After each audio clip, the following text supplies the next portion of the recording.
I bought it with a GI Bill, and I sold what cows I had. I sold an old tractor. I sold everything to put everything together to buy it, and then I still needed about $1,200.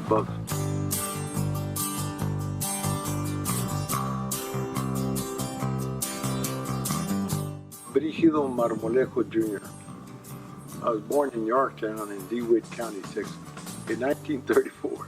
Well, the first thing I did was I went ahead and tried to fence it. There was a person that claimed that he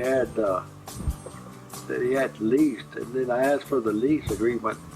71, I went ahead and purchased the land, and we started by building fences over it because it had no improvements whatsoever. And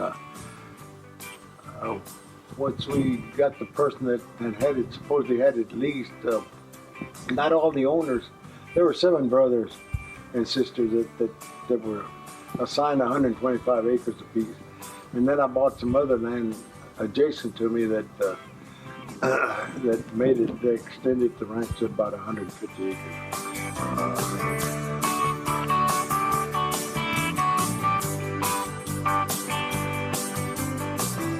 As a matter of fact, I thank goodness that I was a policeman at the time, or county highway patrol, and I was in real good with the railroad. And what I did was fence the whole area with creosote posts from the railroad, because I didn't have money. All I had was a lot of ambition, a lot of reasons that I wanted to work, because I always wanted to own a ranch, and this was my big opportunity, because not only did I get to own one, if I got to own one that's at the present time right next to the city limits of Edinburgh.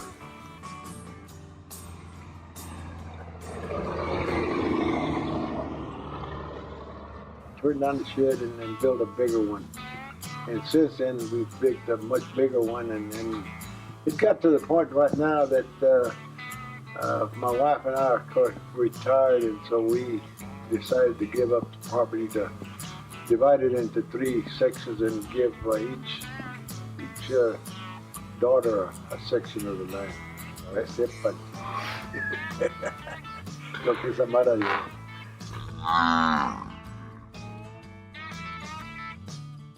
The way it turned out good, because I did get to purchase the land, and then I bought the cows, and I've been trying. It was hard making a living out of it. You can't make you can't actually make a living, but you can make it pay for itself. But you have to really work at it and learn how to save and utilize everything that you have. So I get accused by my grandkids that all I have is old junk stuff that I don't want to throw away, but still it's good. It really works good yet.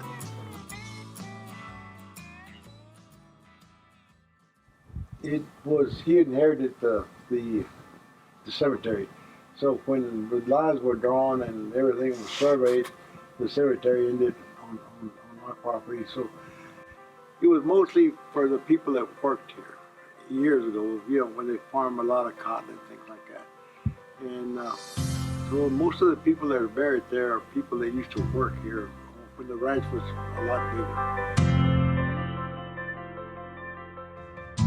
Cibolo means everything to me, as far as because this is something that I always wanted. As a matter of fact, I was telling my daughter yesterday that I always wanted 4,000 or 5,000 acres. I said, but if I had them, I'd probably want 10,000. So I better go ahead and be happy with what I have. It's so close to town that if somebody had the opportunity to divide it or subdivide it, you could make a lot of money out of it. But the kids hopefully don't do it. But there's no telling, after I'm gone or my wife's gone, they can decide for themselves what they want to do. Actually, it's in their names already. They can decide right now. The other day, I told somebody that he could come out here, and then I said, hell, what am I doing? I said, I better go ahead and ask the owner if she gave me permission. Basically, I think that my kids know a heck of a lot more than I did at the time, and so I've given them every opportunity to better themselves, and I think they can. I really believe they can.